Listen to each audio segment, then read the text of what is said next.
Well, good morning. It's good to be with you, if you know what I mean. We're not with each other just in the church, but we are united by sound, and more important, we are united by the Spirit.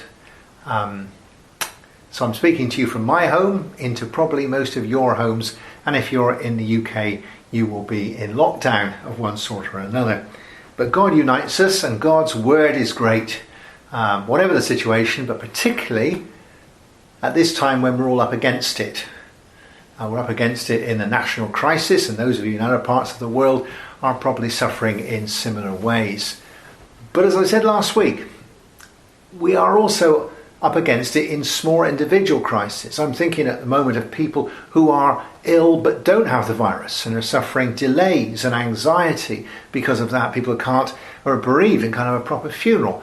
But also people who are in the middle of crises in their relationships, their families, their marriages, their jobs, which is either put on hold at the moment or is getting worse.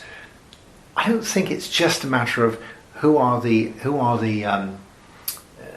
are the problems that we have just together. You this morning may have something which is in the forefront of your mind where you feel in danger of being overwhelmed and it's all too much for you. And you need God's help, you need God's word as much as we do in this virus business. So I want to read you a great passage for this. You can see why it's great. You know it well. It's Elisha in 2 Kings chapter 6 verse 8. The king of Syria was at war with Israel. He consulted his officers and chose a place to set up his camp. But Elisha sent word to the king of Israel, warning him not to go near the place because the Syrians were waiting in ambush there. So the king of Israel warned the people who lived in that place, and they were on guard. And this happened several times.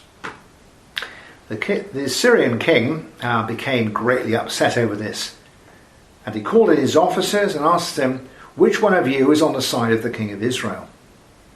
One of them answered, "No one is, your majesty. The prophet Elisha tells the people of Israel what you say, even in the privacy of your own room." "Find out where he is," the king ordered, "and I will capture him." And when he was told that Elisha was in Dothan, he sent a large force there with horses and chariots. They reached the town at night and surrounded it. Early the next morning, Elisha's servant got up, went out of the house and saw the Syrian troops with their horses and chariots surrounding the town. He went back to Elisha and exclaimed, "We are doomed, sir. What shall we do?" "Do not be afraid," Elisha answered. "We have more on our side than they have on theirs." Then he prayed, "O Lord, open his eyes and let him see." And the Lord answered his prayer, and Elisha's servant looked up and saw the hillside covered with horses and chariots of fire all around Elisha. And so the story goes on. But from our point of view, that is perhaps the most crucial bit. Elisha there is faced with a pretty bad situation. He's been prophesying and warning the king of Israel so that Israel was not going to be ambushed by the Syrians wherever he went. And the king of Syria becomes quite angry about this, as you might expect.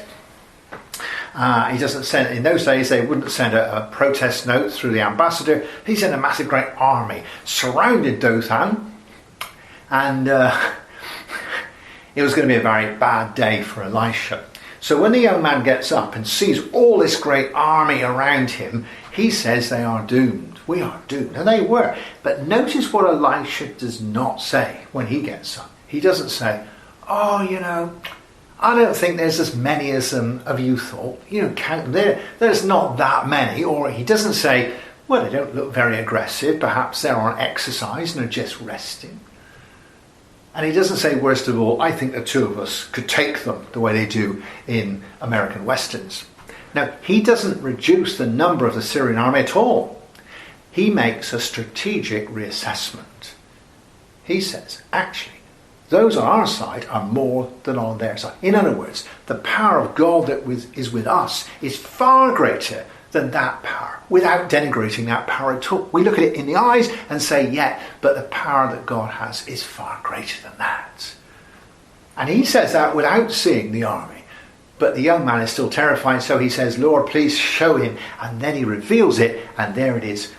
All these chariots and horses and chariots of fire, far greater. The balance of power shifts. There is a change, a revelation, if you like, of the strategic balance. A human being realizes and has revealed to him that however big the problem, however overwhelming it might seem to him, and however overwhelming it actually is to him, if it's only him, with God, it is not like that.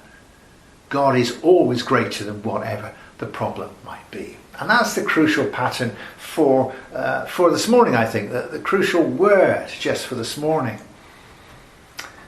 If we are men and women of faith, the gospel does not say, oh, I don't think it's that bad. It doesn't say, oh, I think we can manage. It doesn't say, look on the bright side. It says, look at the problem as it really is, but then look to Jesus as he really is, because he is far greater than that.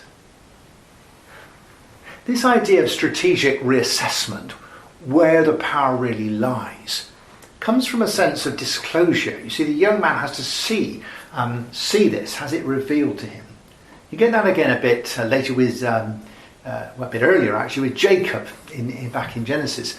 Jacob's been a bad boy, he's stolen the birthright, he's falling out with his brother, and however diplomatic that bit of the Bible is, actually it's not going well for him. And he has his own crisis.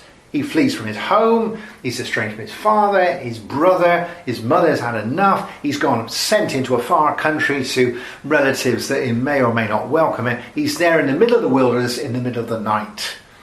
He lies down, puts his head on the stone, he's uncomfortable, he's cold, he is friendless, he is in a place of danger, but also he knows that he's nowhere near God because he's a sinner, and so he's nowhere near heaven. But also God in those days only lived in your own country. So he left God there. And then we get all the angels coming down on the ladder, don't we?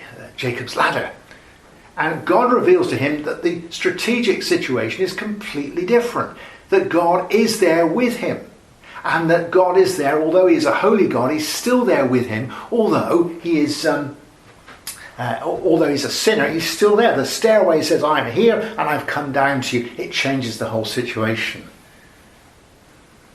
And Jacob says, my gosh, God is in this place. I didn't know it. You see, it's completely different. He's a bit awestruck, but they have this great conversation. And God says, I will be with you. I will keep you safe. I will bring you back to this land. They make a covenant together, and at least in the meantime, in the short term anyway, Jacob goes forward with fresh confidence, and it's really quite wise. In these two stories, you get the pattern then, that what happens when you get a strategic revelation, that God shows you where the balance of power really lies, is two things. One is a sense of reassurance and peace that you can definitely see in Elisha. But also the fact that from that assurance of peace, these people can go forward in much better shape, make much better decisions, and move on to deal with the problems that still face them. Peace first, and then a good process from it, and a moving forward to deal with the problems that come from knowing God is greater. We see that right through the Old Testament, and we also see it through the New Testament. The disciples have been having a hard time. They've been up and down. They'd failed. They said the wrong thing. There seemed to be 12 of them with Jesus. They were being set upon by demanding crowds, by very critical authorities. Things were looming. It was not going well. And then we get the transfiguration. And they go up the mountain. And this same Jesus, who seems beleaguered with them amongst all the opposition, is revealed in all his glory as the Son of God, speaking with Moses and Elijah. And there's the smoke, and there's the light, and there's the voice. And there's a window in heaven here when they realise this is the same Lord. And you can see in Peter and John that transformed their long-term view of it and the divinity of Christ, because that changes it. The strategic balance is now, this is God coming down in his kingdom with the Messiah who is Jesus. That is not just a rabbi and us, and we're a bit of a beleaguered minority. You see. a sense of reassurance and moving on. Even more clear after the resurrection. Before the resurrection and after the crucifixion, they are a beleaguered minority. They feel that the Romans have all the power, they've crucified Jesus, the other authorities have sealed him in a tomb. There's a huge array of power against them, and they are, we read, met together in an upper room with the doors locked. You can't be much more in defence mode than that. And then suddenly Jesus appears amongst them and says, "Peace be with you." And we read after that their hearts were filled with joy at seeing the Lord. The whole strategic balance, the whole power balance has changed, you see. They still have Romans, they still have the authorities, there's still only a few of them, but now Jesus is with them. You can see the power has changed because he is risen from the dead. It means he is the Messiah, he is the Son of God, the kingdom of God is coming, and this is much bigger than the Roman Empire or the high priest. And so they are filled with joy and they move on. Same in Emmaus. Before that, we had hoped we're on the way out, but they've done this and it's no good. And then he breaks the bread and he gives thanks. And there is a disclosure moment, isn't there? It's completely different. Their eyes were opened. And they're not going to bed anymore. They're getting up and they're rushing back. They make a much better decision. They're not going to abandon it. They're going to carry on with the mission because Jesus is alive. There's a reassessment of the power. They're not worried anymore so much about the Romans and the authorities. Now they know that Jesus is alive. And you feel this in the early church, in the Acts of the Apostles, isn't it? Again, they are got out. Remember, Peter is in jail there. And he's probably going to be executed the next morning.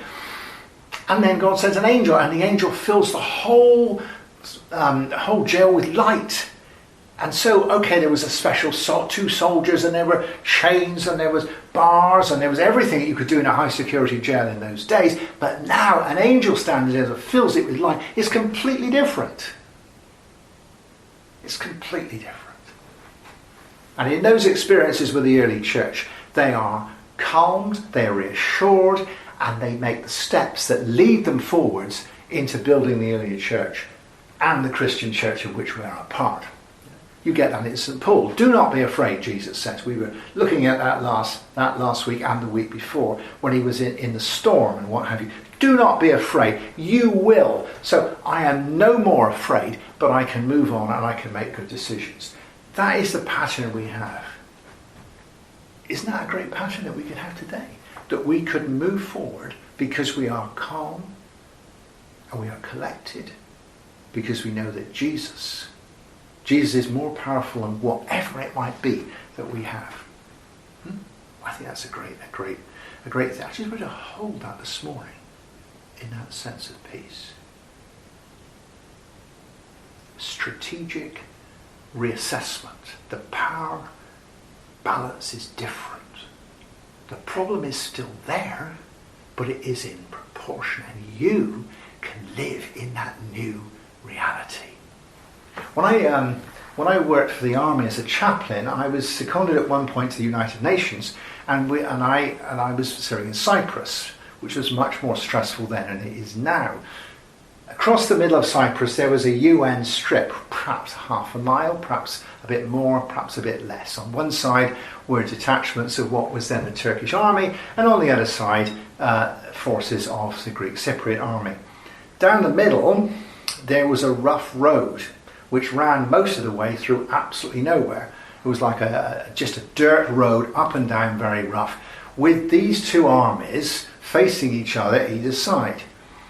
My job was to drive down there in a white Land Rover with UN on it and to visit our troops in their little watchtowers every so many miles. And you see, the fact is that this was an unarmoured Land Rover. I was unarmed. And there was two armies with lots of arms both sides. And in some ways it was an extremely dangerous situation to drive through there.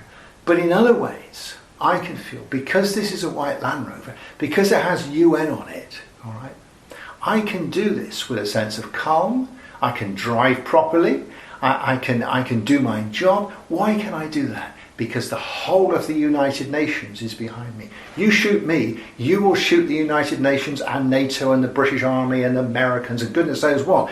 And so I can drive down there because that is the real strategic balance. Not a few Turkish troops and a few Greek troops and me just in a white Land Rover.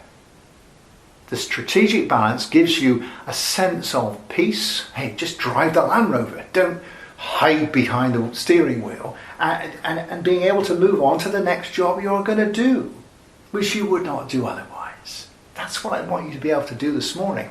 Because God is for us, who can be against us? Well, lots of things can be against us, I hear. And the devil's saying, oh, it's still there, the problems are still there, the problems are still there. As somebody said recently, I thought it was really good, the devil is a mouse with a microphone. Yes, the problem is still there, but we can move forward in the confidence of God. You might say, well, does that mean I have to have visions and disclosures? Well, not completely, no. Notice how Elisha was confident in God before he saw the chariots of fire, because he had faith in God. Be on your guard, it says in the Bible. Stand firm in the faith. What the Bible says is true about the greatness of God, the lordship of Jesus. Just be confident in what he says. You don't have to have a vision. You can go on day in and day out, as St. Paul did, with that confidence in the Word of God, what God has said to him, what he knew to be true. These are the foundations for the day-to-day. You do not have to see chariots of fire all the time. But disclosure is a useful thing. Disclosure is a useful thing. And I think we need to be open to allowing Jesus to speak to us, not about the problem, but about himself, to get the proportion right. After all, when they were there in Dothan, surrounded by chariots of fire that God had sent, they're not still counting the Syrian army and see how big it is. They've got no eye for that. They're interested in the chariots of fire and what God is going to do, you know. And so with us, turn your eyes upon Jesus, look full in his wondrous face. Or as it says in Hebrews, a new take on looking unto Jesus. Let's look at Jesus. And everything comes back into proportion. I think being open for disclosure is a good thing. We've got some time, some of us have got more time to be passive than normal. Rest in the Lord. Just let him speak to you. We can do our exercises, most of us. I was out jogging over the lanes where I normally jog. And this last week, it's been wonderful weather. And if you give thanks to the Lord and turn your eyes upon him, this is not escapism, this is reality. And you see the blue sky, you see the natural world going about its business, and you think, who is running all this? What is the perspective of this? This is all the Lord's. I was passing two people walking the other side, on the absolute other side of the lane, so it's absolutely safe. The lady smiles at me, I've never seen her before, and she said, just enjoy your hour of heaven. Just enjoy your hour of heaven. Some kind of disclosure when the Lord says, I'm here. So all he says, doesn't he, in those resurrection experiences, I am here. Behold, it is I. It is I. I'm here. We have a little song that sometimes the band sings in church, which has a catch line, key line, which says, just one touch of the King changes everything. Turn your eyes upon Jesus. To get real, not to be escapist. And that disclosure changes so much. It gives us this, as I said, like it did with all those men and women of old, it gives us a new sense of peace. Because we are secure in the security of Jesus. A sense of peace. And when you are at peace, you are so much better. You cease to be stressed and you can sleep better unless you're less tired. And you can pray better and you can care for other people better. You can see it's a virtuous circle. You are in so much better shape. And then it means you can move on. And you are in much better shape to deal with the situations you have to deal with. Tired people, stressed people, frightened people make bad decisions. say the things that they didn't want to say, do the things they shouldn't have been doing, go in the directions they shouldn't have been going. Frightened people are the sort of people who do panic buying and strip the shelves. Frightened people are the people who send angry, hate-filled emails and things on the social media because they are angry or frightened. Frightened people wrap themselves in cling film and hide under the bed when they don't need to.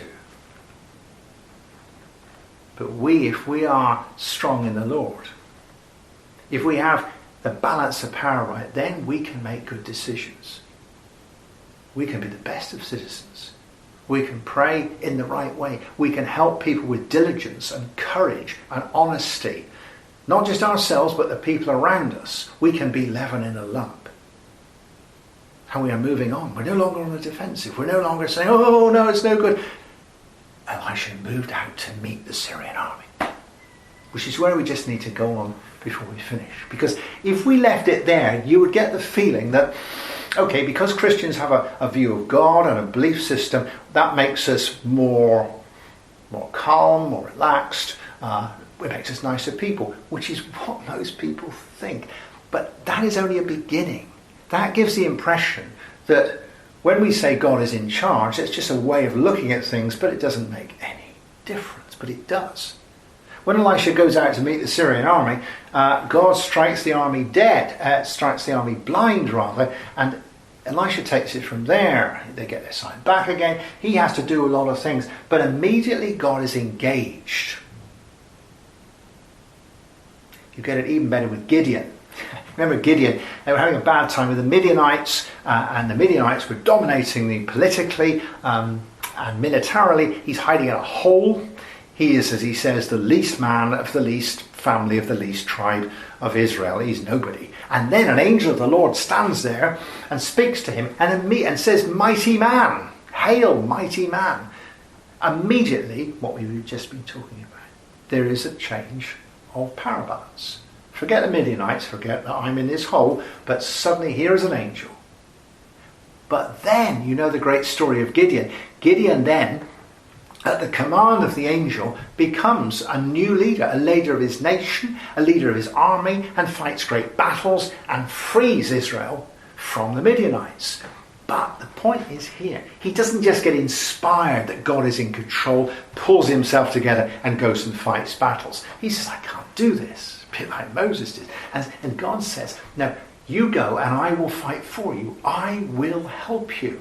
And throughout that story, it keeps on coming back where God is saying, go and I will fight for you. At one point, Gideon says to his troops, come on, let's get up. God is giving us the victory. We fight, but God gives us the victory. And in that famous point where they smash the pitchers and lift up their torches, they shout, for the Lord and for Gideon. And so there's that sense of partnership. God doesn't just inspire him to go and get it done because he's more at peace and he's more together and he's more wise and all that. No, God chips in. He does with Gideon what Gideon couldn't have done on his own. And that is a huge second theme in the Bible, that moving from having our faith in a great God, understanding the power balance, we then move on not just to be wise people, but we are empowered by him. He deploys his strength into what we seek to do. After all, he didn't surround Dothan with a great choir of angels. They are chariots of fire. There's intent there. And when Elisha goes out to confront the army, it is then that God works and intervenes with that army. It's when people move in the Bible and are obedient and God says you don't have to be worried, and so they're not worried and they go and do something, he then immediately gets involved. That's a big principle, isn't it? If you move in faith, then you find that God is for you. God is doing what you could not do. So St. Paul says, I can do all things through Christ who strengthens me. Or is it 1 Peter? He that is in us is greater than he that is in the world. How do these apostles find that out? Because they have tried it. He that is in us is greater than he in the world. I know that because I've tried it. I've believed in the strategic balance. I know the power lies with me. I've acted as if it is, and I found that it is because he really chips in. I think that's a crucial thing. And so many men and women of the past have found that to be the case. Today we are not just inspired that God is great to be better, but we step out in faith and find that he chips in and he does great things. And he makes us, what does Paul say? More than conquerors. More than conquerors. Do not just rest in the fact that God is great. If you do that, you would be lacking ambition. Today, this week, let us move forward from that foundation. I've been reading Caesar's Gallic Wars. He wrote it about 50 BC, about when he was fighting the Gauls in what's now France and Belgium. And it's amazing, every time he went on a campaign in a very wild country, he first of all made a fortified camp, and he also secured the corn supplies for his army. You've got to have the foundation before you go out.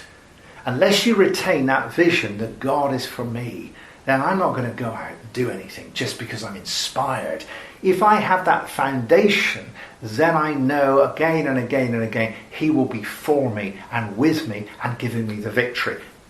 That victory might be overcoming a particular anxiety I have at the moment. That victory may be a battle I'm having with physical illness at the moment. It may be the battle with the virus. It may be the battle with your spouse. It may be the battle with your bank manager. Whatever it is, in the way it needs to go, he will give us the victory. But we are not just motivated, but we are enabled to do this.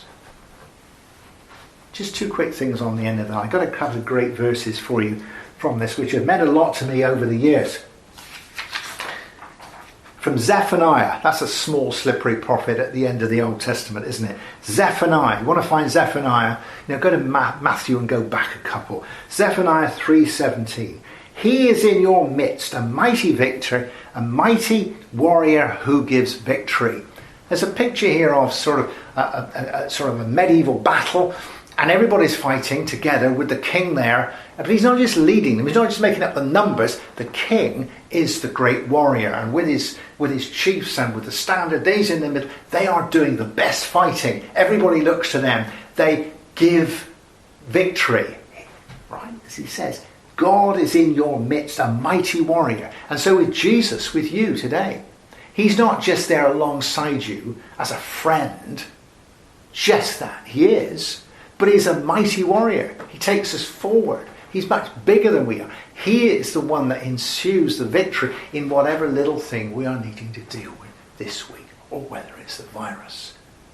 Do not think of the partnership thing. I love that sense. I'm fighting all out. I'm trying my best. I'm praying my best. I'm working my best. I look over there and I think, my gosh, look at the Lord. Look what he's doing. What great things he's doing.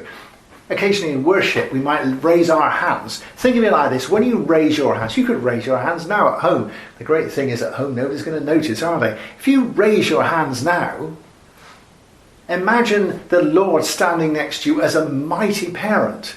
And he reaches down and holds your hand as you hold your hand up. And you walk forward together. What a great thing that is. I've got one more verse here. Isaiah 41:14. I myself will help you, declares the Lord. I myself will help you. This was a great verse for me in a previous period in my life when I went through a major crisis. And somebody gave me this on a piece of card, a little sort of verse card. And I put it in my wallet. I've still got it there. It's sort of falling apart. I thought it was so great that although God could have sent an angel to look after me, it was almost like it was personal. He'd come in, I myself. I'm not sending a secretary. I'm not sending a saint. I'm not sending an angel, all of which is great. No, I myself will come. And I thought God makes this personal. God gives us a priority. However well the government's doing, however well the NHS is doing, however well other people are doing, they are not here just for you. This is personal this morning. I myself. You write that down. Isaiah 41:14. I myself will help you, declares the Lord. He gives you his attention and his help this morning as if you were the only person with a problem. And that also means that although we are a mighty army, if we stand together this morning united in Christ, our strength does not simply lie in being together. It is true that people say in our society today, together we are stronger. We have to get through this together. We have to do this together. And in the Christian community, even more in Koinonia, we have fellowship with one another, and we go through this in a shared faith. But shared faith will not do. Elisha did not say to the young man, I think the pair of us can take it. He didn't say, let's get everybody who can fight in Dothan, perhaps we can give it a go. Together we are stronger. No. Together we are stronger, but we win because of Jesus, who draws us together, but actually wins the victory. We need to finish. But as we are coming up to Easter, let me just remind you, which I have to remind myself, that it is one thing for God to give us the perspective of his power, to give us peace and motivation. It is one thing for God in his Spirit to work through us in fruits and gifts and power, to make us able to do what we could not do without him. But there comes a time when we can't do any more than we can do. There are things that even with his help are beyond us. There'll be some things that you feel, I can't do it. I've come to the end of my tether. And then God fights instead of us. And then the Lord does what we cannot do, which is exactly what we have as we think about Easter. He only could do this job. There was no one good enough. We sing in that hymn, don't we? Only Jesus. As he says in John's Gospel, I, not we, I have overcome the world. And that is your backstop. We will think about that in these next couple of weeks. The backstop is that he has won the strategic victory between light and darkness. And although we have many troubles, the overall victory is won, and he has done it for us. And because of that victory, then he can work in us. And we know that when we're with him, we are on, as the old chorus used to say, we're on the victory side. Not because we're optimistic, but because we know the result. God wins. So this week, seek the Lord. Be still and know that I am God. They who wait upon the Lord shall renew their strength. That he should disclose to you what is true in his word. That they who are for us are far more than they are against us. Don't listen to the mouse with the microphone.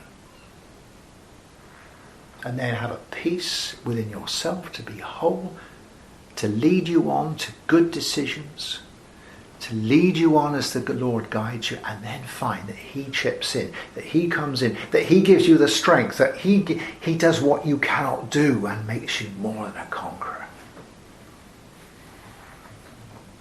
And when you get to the end of your tether, he will make it well. Himself. Let's pray together. Lord, we just offer you our worries today. We don't have a Syrian army around us, but with the virus, with our worries, with our fears, with our individual crises, there's often things that we're up against it, Lord. And ourselves, we are outnumbered. We haven't got it, really. I pray for each one of us that you would not only reinforce what your word says, that we should stand on your word, your promises that you are a great God, that we should hear what the balance of power is, but that you would give us a bit of revelation, that you would open a little doorway in heaven, that we should see the blue sky beyond the clouds, that you would show us how it really is, that you should disclose yourself, and we should know that with you, with us, the rest is in perspective. Give us that peace, give us a wholeness, give us joy even. Send us forth direct us, and then as we do so in obedience, we pray that you would work in us and make us what we cannot be, and make us more than conquerors. We ask this for the name of Jesus. Amen.